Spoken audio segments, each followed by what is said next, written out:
Bonjour, bienvenue donc dans cette séance de yoga du matin. Voilà. Donc, nous allons commencer debout et ce que je vous propose, c'est de commencer à faire des cercles avec le bout du nez. Donc, sentez les deux pieds sur le sol et tracez un cercle avec le nez, un cercle qui s'agrandit, une forme de spirale, un escargot. Un escargot.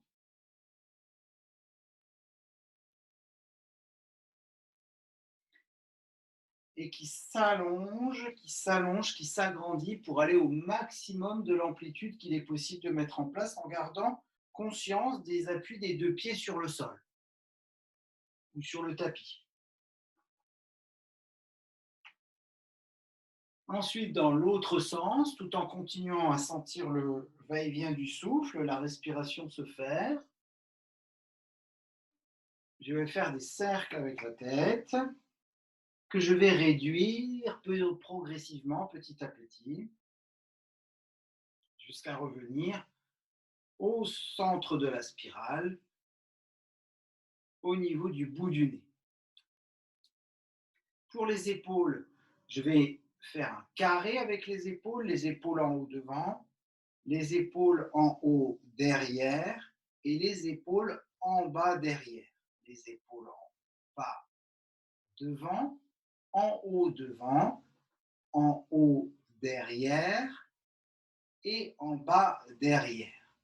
Et à nouveau, devant, en bas, devant, en haut, en arrière, en haut, en arrière, en bas. Encore une dernière fois. Expire quand les épaules sont devant. Inspire lorsque les épaules s'ouvrent derrière, en haut et en bas. On va commencer à activer les bras. Donc, je laisse monter les bras devant moi en inspirant jusque là où ils peuvent aller. Et je laisse les bras partir en arrière en expirant. Comme si je voulais décrire des très grands cercles avec les deux bras. L'inspire quand j'ouvre le corps et l'expire quand les bras se referment. L'inspire et l'expire. Encore une fois. Voilà, c'est très bien. L'inspire et l'expire.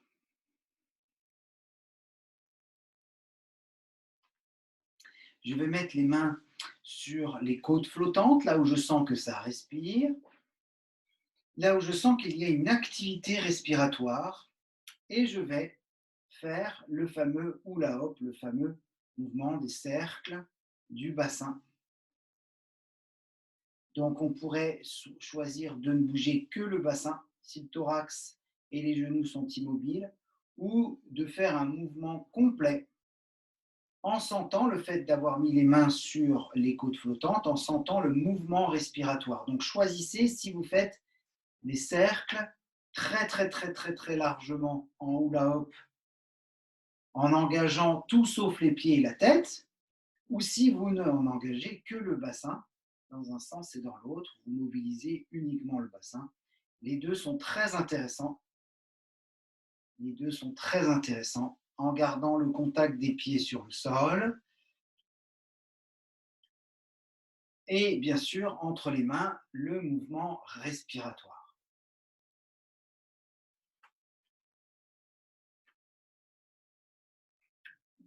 Les pieds vont se resserrer et je vais laisser le genou se lever, s'ouvrir et redescendre. Je vais essayer de garder l'équilibre dans le pied qui est au sol et de faire monter cet équilibre à travers tout l'axe de la colonne. À travers tout l'axe de la colonne, inspire, expire, pause. Inspire, expire, pause. Inspire, expire, pause. Comme, en fait, si je voulais en quelque sorte pousser en brasse unilatéralement. Voilà, vous voyez, on aurait simplement la jambe plus ouverte sur le côté derrière. Voilà, c'est ça. Quand on a fait sur un côté, ensuite, on va pouvoir sentir ce qui a été fait d'un côté et pas de l'autre. Et on va pouvoir à présent, tout en gardant donc l'axe au centre de la colonne, monter le genou et ouvrir de l'autre côté en essayant de garder les épaules de face pour que l'équilibre soit plus facile à maintenir. Inspire, j'ouvre. Expire et je pose. Inspire, je lève. Expire, j'ouvre et je pose.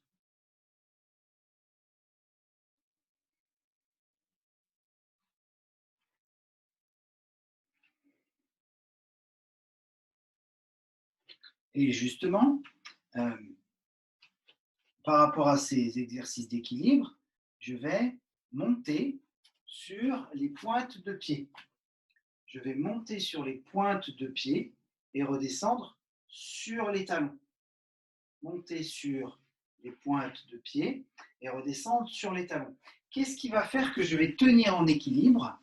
C'est qu'en fait, je vais tenter de garder, soit si j'ai les pieds parallèles, l'appui dans les gros orteils, soit si j'ai les pieds en canard, l'appui des deux talons l'un contre l'autre. Si les deux talons sont serrés, ça va énormément m'aider à maintenir l'équilibre dans cet axe central. Dans les deux cas, il y aura l'appui sur les gros orteils. Et si les pieds sont parallèles et que les talons ne se touchent pas, on va devoir se fier uniquement aux gros orteils. Alors que si les talons se touchent, ça va être beaucoup plus facile de maintenir longtemps les talons levés. Oui, voilà, c'est ça. Pas celui qui court dans les champs, mais ceux qui sont au bout des jambes. Et puis, je vais commencer à ajouter les bras. C'est-à-dire, quand je vais inspirer, je vais monter sur les pointes de pied, je vais lever les bras. Et quand je vais expirer, je vais descendre les bras et redéposer les talons au sol. Inspirez, je lève les pointes de pied, les talons, pardon, et les bras, et expirez, descendez les bras et les talons. Comme si je voulais monter sur les pointes de pied. Inspire, les bras se lèvent. Et expire, les bras redescendent avec les talons. Encore une fois, c'est très bien comme ça.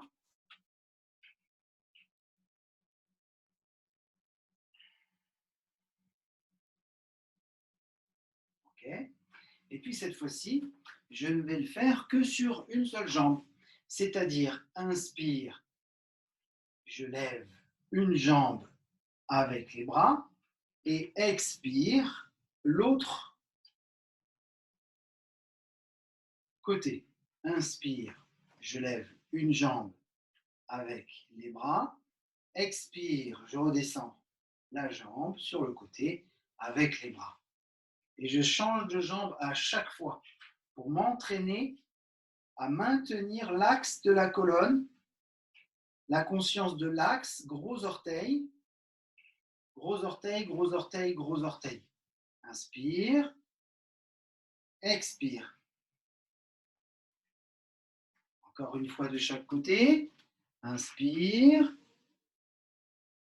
expire. Voilà, c'est ça. Auto-grandissez-vous. Inspire,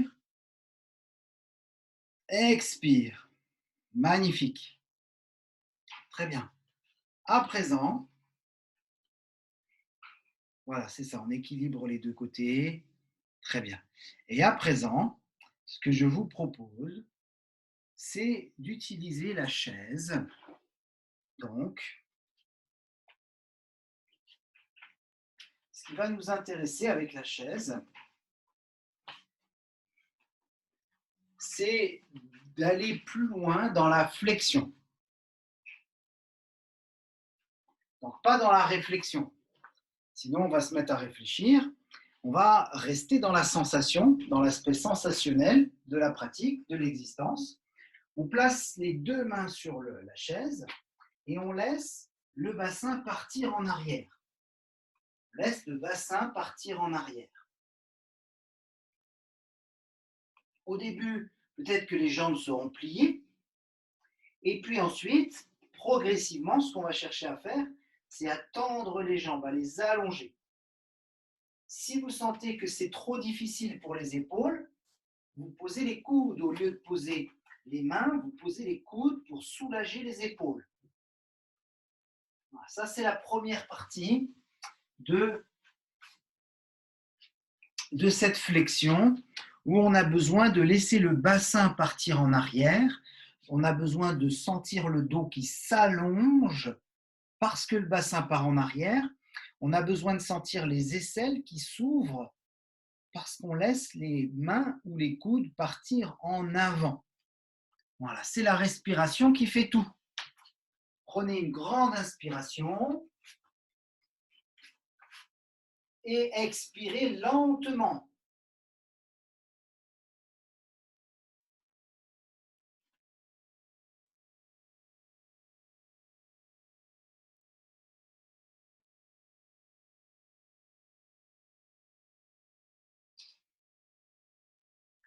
Ensuite, on va regarder en dessous des bras, comme si on voulait plier une jambe et tendre l'autre.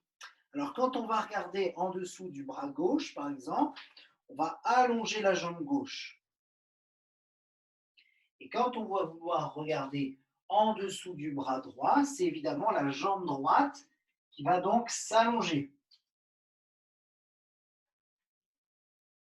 Inspire, je regarde devant moi. Expire, je tourne comme si je voulais regarder le ciel sous le bras. Inspire, je regarde devant moi.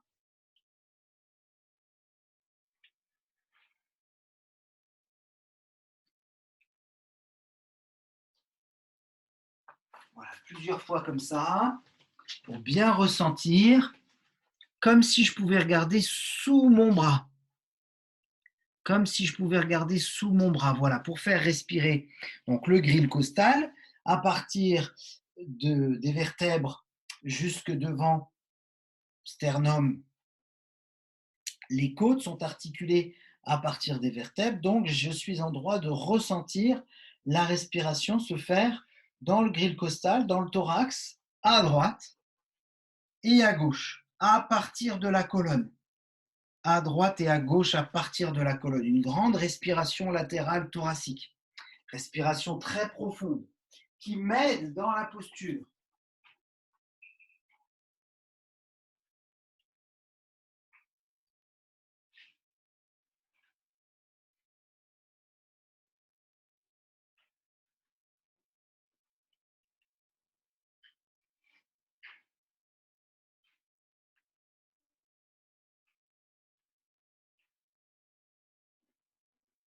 Et si vous vous sentez à l'aise, vous pouvez peut-être poser les mains sur l'assise de la chaise ou peut-être sur les barreaux, s'il y a des barreaux, peut-être par terre. Sentez-vous libre de descendre si vous êtes à l'aise.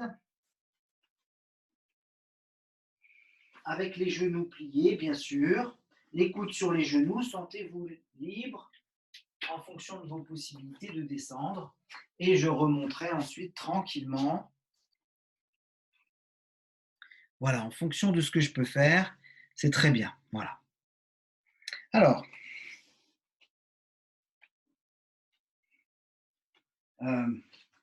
pour le grand angle, le grand écart, je vais mettre la chaise dans l'autre sens du tapis et ouvrir mes pieds.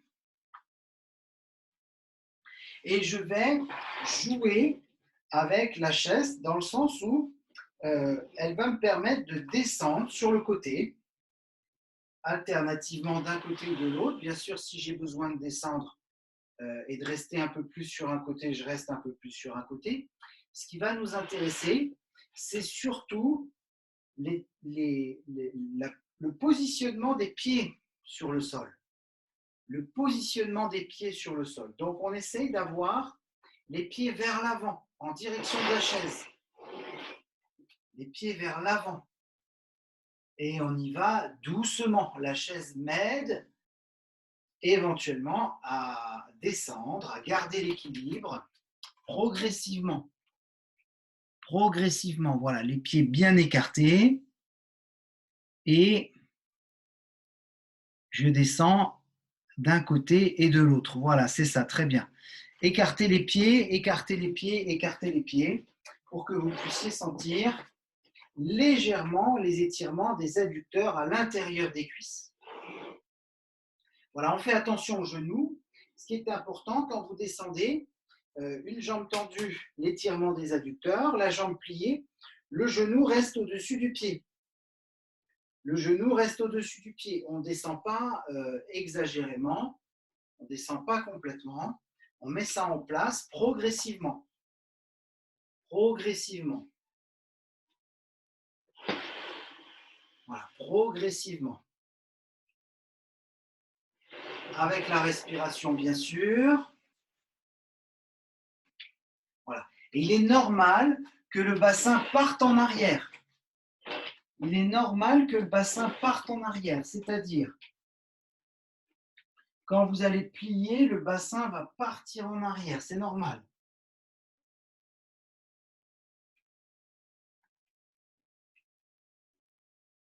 Progressivement. Et le genou qui reste au-dessus du pied pour protéger le genou de la jambe pliée, quitte à écarter les pieds un peu plus, si vous décidez de descendre un peu plus. Voilà, progressivement, très progressivement,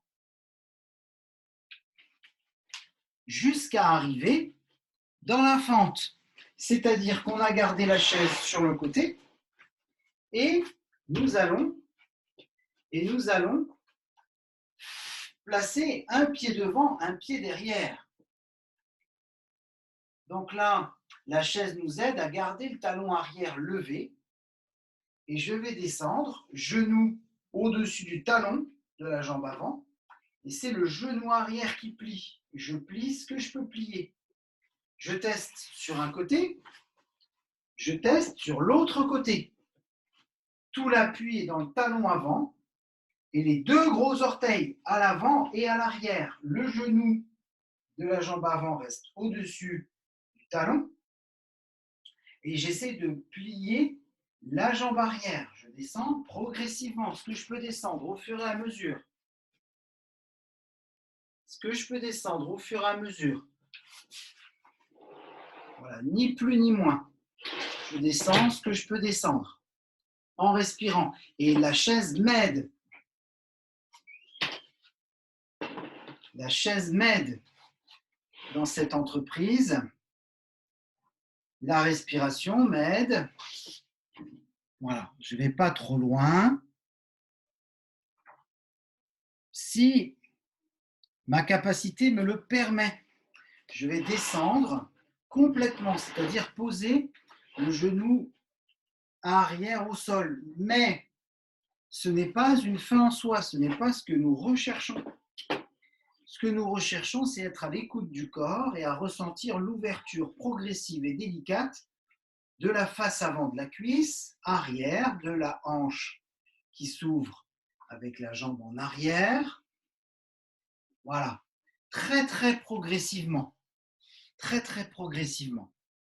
Ce qui nous amène à poser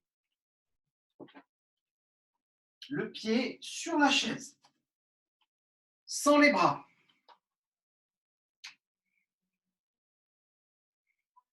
Pourquoi est-ce que je vais poser le pied sur la chaise? Eh bien, en fait, je vais tenter de détendre. Je vais tenter de détendre à nouveau cette cuisse. Et dans la posture d'équilibre, cette fois-ci, on n'est plus que sur un seul pied.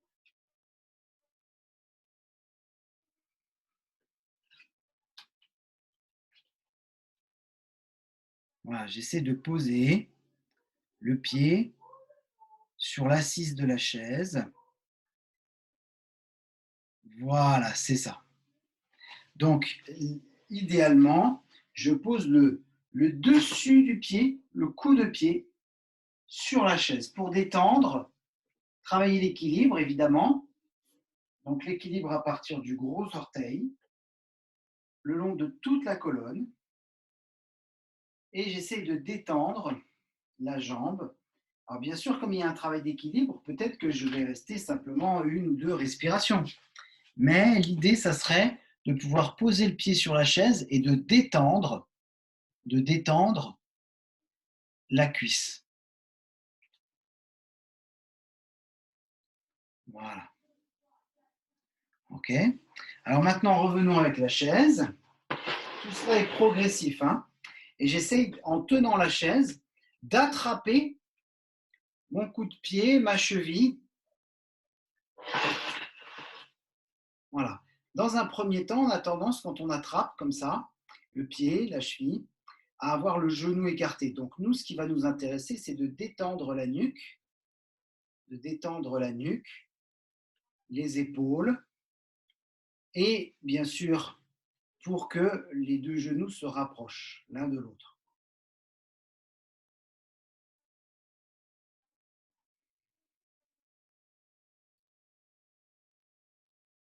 Pour qu'il y ait détente encore et encore de cette cuisse. Respiration dans l'épaule et dans le grille costal, parce que, si vous voulez, c'est surtout le fait d'ouvrir les différentes respirations dans les différents espaces respiratoires qui nous intéressent. Encore plus que d'étendre les muscles ou faire un exploit acrobatique, gymnique, contorsionnistique, c'est de sentir que le corps respire, de bien sentir les épaules respirer, le grille costal respirer du côté où j'attrape le pied. Et puis bien sûr, je vais changer de côté. Je prends un moment pour sentir la différence entre les deux côtés, ce qui a été fait sur un côté et ce qui n'a pas été fait de l'autre côté. Et puis, si cela m'est possible, avec l'appui sur la chaise, j'attrape le coup de pied, le dessus du pied ou la cheville. Gros orteil dans le pied qui reste au sol.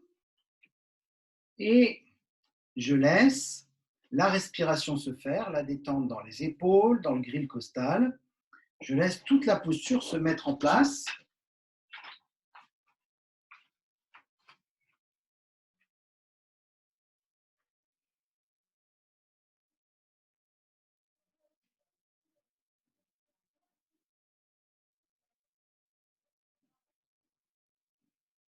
Sentez bien le thorax respirer et la cuisse va finir par se détendre un tout petit peu, ne serait-ce que dans la sensation, pas forcément dans l'amplitude du mouvement, mais au moins dans la sensation.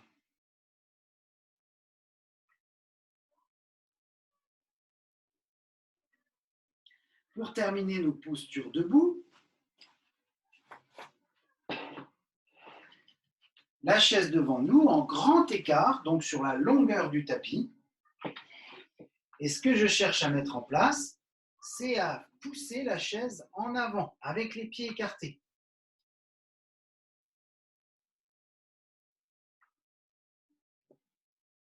Encore une fois, si les épaules sont sensibles, au lieu de placer les mains, je vais placer les coudes. Je vais placer les coudes sur la chaise. En tout cas, le bassin part en arrière et la respiration m'aide beaucoup dans cette descente.